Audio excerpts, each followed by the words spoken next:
Welcome to Cage Minds. I'm your host, Mika Frankl, joined today by Travis Foster, the New Jersey native, calling Albuquerque, New Mexico home right now, training out of Jacksonwink and fighting in whatever weight class you'll give him. Travis Foster, how's it going on, sir? Pretty good, man. It's going pretty good. So, of course, talking to you about fighting because you got another one coming up. Donald Brooks. And I hear there's some history. So real quick, give us all the details, when and where. So April 17th, Lake of the Ozarks, Missouri, his neck of the woods, Midwest Fight League. So on a Saturday night, there will be a full crowd. There's no restrictions for the amount of people that are allowed in the arena. A bit of history. I heard that you fought Mr. Brooks 2013. Yeah, so actually when I fought him, I was so green back then that I don't even know what I submitted him with. It I says an literally arm triangle officially. Does that seem close to what you remember now, knowing what holds are? Nah, it was more like a hybrid of a neck crank and a guillotine. All right, so you guys fought back in 2013. This was the amateurs, right? Yeah, my first amateur fight ever and his second amateur fight ever. Do you remember what the thought was before that first amateur fight? Yeah, honestly, so I graduated high school June of 2012, and then I started MMA January of 2013, and then I fought him maybe 3 or 4 months later after my first day walking into the MMA gym. So basically, there wasn't any real MMA skill set on my end, no boxing skill set, no jiu-jitsu skill set. It was basically just my whole thing was to make it into a wrestling match with MMA gloves on, basically, and no shirt on. Wild now to think how far you have advanced, to think you've had professional boxing matches. And I mean, the last time I was at an event live in person, I think you were on that card. Oh yeah, March Badness, March 7th. I remember trying to knock this guy out, and he just kept walking forward like a zombie. And I remember like halfway through the fight realizing like, you know what? I'm not gonna knock this guy out. So maybe I should switch the game plan and just bring this one home on the scorecards. Being here, living here in New Mexico, how has that hit you? That you were on the last professional card that we got to see here in the state for now over a year. At the time, I guess I didn't really realize how big it was or how the magnitude of the fight because everything was so normal back then. And then literally a week later, the whole pandemic hit nationwide, worldwide. It really hits hard now. Reflecting back, it's been a whole year now, and everyone in the state is literally going out of the state to compete. Including yourself. We know that Travis, you travel. You get around, man. Is this the first trip out to Missouri? Yeah, this is the first trip out to Missouri. This will mark the 10th state overall that I've competed in. Was that something that you wanted to do, or is it just kind of happen? So I saw this post for like a short notice fight, and unfortunately I had that reputation for trying to hop in on a short notice action. And I contacted the promoter and I said, "Hey, what's the details for this short notice fight?" And I guess wasn't in God's will for me to take that fight. So he said, not for this one, but stay in contact. I'll have something for you in April, March or April. And that was back in January. Literally, that was January 1st that I contacted him of this year. And I just been literally just annoying him and bugging him almost like every 4 days. I'll contact him but just keep contact every 4 days. Hey, sir, anything about the fight? Hey, sir, anything about the fight? Hey, sir, anything about the fight? Until finally he just said, "Yeah, I got someone for you." And here we are. Almost 8 years later, funny how things work out. It was your first amateur opponent, and now Donald Brooks will be, what's this, your 16th professional MMA fight? Yeah, 16. What do you think of the circumstances and just the fortuitousness of the situation? I honestly am very shocked that the fight even got approved. I don't know how this fight is even happening. I'm not going to question it because it's a great opportunity for me, and I'm not going to protest it and then get a fight taken away from me. But yeah, in a way, I kind of feel offended the fact that they would even put amateur in with a guy that has 15 professional, 17 pro fights if you count my boxing experience. So yeah, I'm kind of offended in a way, but also extremely grateful because in the times that we're in, it's really, really hard to come across fights. So I'm just extremely grateful, and I'm looking to go out there and show that he's an amateur and I'm a pro. And giving everybody background if they're not looking at the records and not knowing all this like we do, this is going to be Donald Brooks' pro debut. And we just said Travis has 15 professional fights under his belt right now in MMA, not to mention those couple boxing matches. Have you heard any reason around why we haven't seen him for the last 3 years compete? One thing I've learned over the years is to do extensive research on your opponent, regardless of his experience level, regardless of who he is. If it's a homeless person off the street you're fighting, or if it's Kamaru Usman you're fighting, you have to do extensive research on them. So after looking into that, I discovered that he's actually professional in kickboxing. I'm not sure his record, but he has a handful of professional kickboxing fights. So I'm pretty sure he took a little step away from MMA and just focused on kickboxing, kind of like what I did when I took time away from MMA and just focused on boxing. I'm extremely comfortable. Ever since I've came over here to the whole point of me coming to Jacksonwink was to complete myself and become a full, well-rounded mixed martial artist. So what I will say is that no matter where the fight goes, not just against him, against any opponent, no matter where the fight goes, I got a rabbit in the hat for no matter where the fight is at. And what has training been like for this one? It's been really long, honestly, because ever since I lost my last fight, I've been obsessed. And I know it's pretty stupid. You shouldn't really go back into training like a week after a concussion, but yeah, I was. I was back in training a week after. And it's been really long.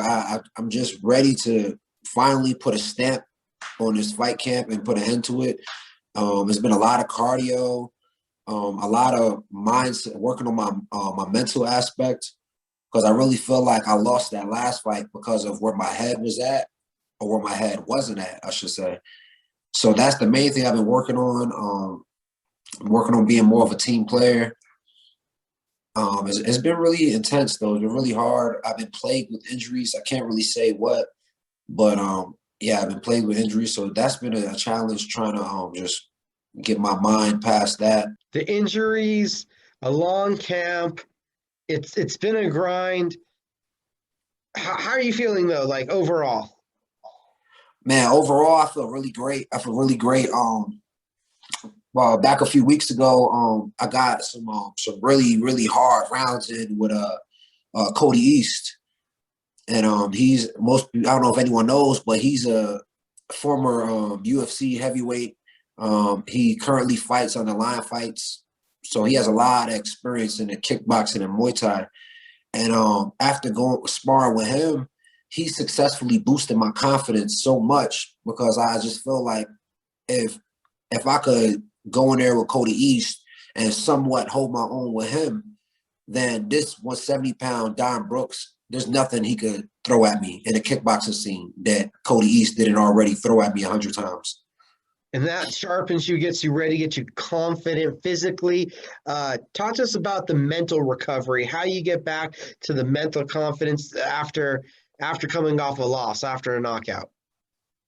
Yeah, I mean, it was pretty devastating. This was the most devastating one because I had never dominated somebody so much in a fight before up until this one. And then the last maybe 20 seconds sequence, we got into a scramble, and boom, got caught with a knee in the break as we were releasing, and yeah, got dropped. The ref stopped the fight. It was a good stoppage. You know, I'm not protesting the stoppage at all. A lot of times you hear fighters say, "Oh, I was still in it." No. It was a good stoppage. I know one thing's for sure. He definitely doesn't want a rematch. And I'll see him again. I'll see him again. My prediction is I'll fight that guy again, Kyron Bowen, in 2023. That's my prediction. We'll fight again in 2023, and he's going down. But how I recovered from that was surprisingly, man. I started changing my whole entire routine. I fell into a little state of depression, and I'm like, this isn't me. So I just started letting more sunlight in the house instead of like keeping the blinds closed. I kept the blinds open. I went back to see my family. And when I went back to see my family, I went to go see my old boxing gym on the East Coast. And it was pretty cool because family, they don't really care what happens in your fights. They just care that you're still alive and that you're not brain dead and that you're not paralyzed. So it was great to be around people that love me unconditionally, regardless of what's going on in my career.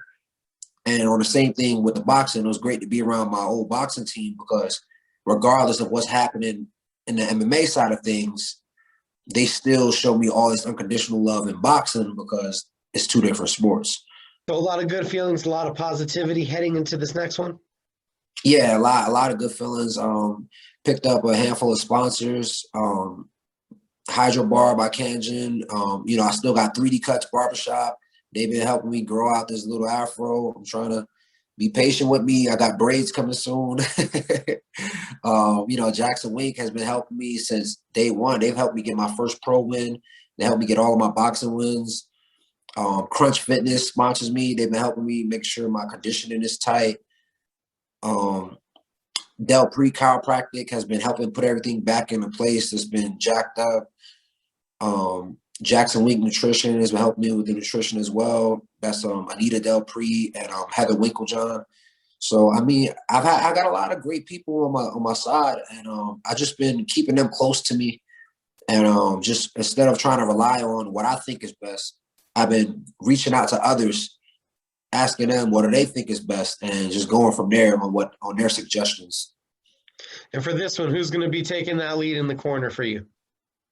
So to be determined, because at Jacksonwink we got a whole army. We got at least 200 people, at least. But the head cornerman is going to be Matt Fitzpatrick.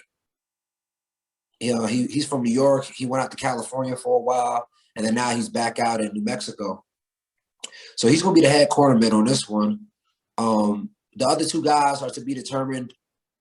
I'll grab one of these high-level grapplers, one of these high-level wrestlers, high-level jiu-jitsu guys. The key thing, though, is not just a grappler or a wrestler, someone who also has the MMA experience as well. And what I've learned as well is that every cornerman is not a good cornerman for every fighter. So me, I'm the type of fighter, I have a habit of going in there too worked up, too riled up, and just go, go, go, go, go. So I need a cornerman who's like very calm at all times, talks very low with a very mellow tone of voice, who could bring me back down, because I'm already going to be here. I don't need someone to extend that. I need someone to be able to talk me down and be like, hey, take it down, relax, breathe. So that's all. Just trying to figure out what's the perfect formula to go destroy this guy. How hard is it to find the right schedule, the right everything for Team Foster, for you, for Travis? It's a work in progress. I believe that it's a constant work. I believe once you think that you found the formula, boom, that's when you go and get killed in your next fight, because it's never perfect. It's a constant evolving formula. It's kind of like with the cars, where it's like this year they got the 2020, the next year it's the 2021, and something's different on it. Then the next year there's a newer version of it with something different. Then the next year, so it's kind of like that with me. Each year there has to be a new model, a new version, some type of, even if it's only different headlights, there has to be something different, something added to the formula. So it's always a work in progress. I mean, people say that Jacksonwink is basically like, I know that, in Phoenix, they got that gym called MMA Lab, but I really believe that Jacksonwink is an MMA lab. It's like you got these different formulas, these different chemicals, you're mixing. Sometimes it blows up in your face. Sometimes you discover a groundbreaking formula that's goes on to win 50 fights. And then next thing you know, everyone in the world is copying that formula. Prime example is John Jones. He's discovered a formula, and 90% of fighters at the gym copy his formula, from the kicks that he throws to the takedowns he does to his fight IQ. A lot of people try to emulate that. Holly Holm, there's a lot of strikes and stuff that she does. If she has a great formula, 90% of the fighters at the gym emulate her formula. Man, those oblique kicks they both throw are nasty. I always thought that was going to take over MMA like the calf kick did, but it hasn't left your guys' gym. Man, it's funny you say that because I learned that kick and no one actually taught me that kick. I learned it from it being done to me in sparring and just like the evolution over the years. He's Travis Foster. He's always fighting. He's always great to talk to. Sir, it was good getting to catch up with you, and best of luck in the next one. Thanks so much. I appreciate it.